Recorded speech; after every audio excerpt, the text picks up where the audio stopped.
சென்னை திருவல்லிக்கேணியில் திமுக பொருளாளர் மு.க. ஸ்டாலின் தற்போது செய்தியாளர்களை சந்தித்து வருகிறார். அதன் நேரலையை பார்க்கலாம்.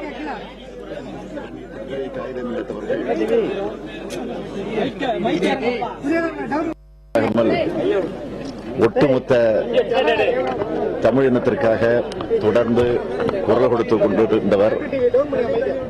ஆக அவருடைய கனவை நிறைவேற்றக்கூடிய வகையில் இந்த பிறந்த நாளை கொண்டாடி கொண்டிருக்கக்கூடிய நேரத்தில் அவருடைய வழி நின்று நம்முடைய பணியை தொடர வேண்டும் என்று உறுதியெடுக்கக்கூடிய நிகழ்ச்சியாக அவருடைய பிறந்த நாளை நாங்கள் கருதுகிறோம். சிறுபான்மை நலனுக்கு எப்பவுமே திமுக போராட்டம் வந்துட்டு வரக்கூடிய சட்டப்பேரவையில்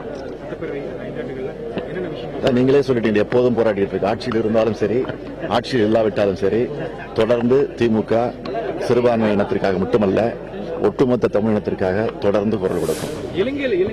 கச்சத்தீவுல வந்து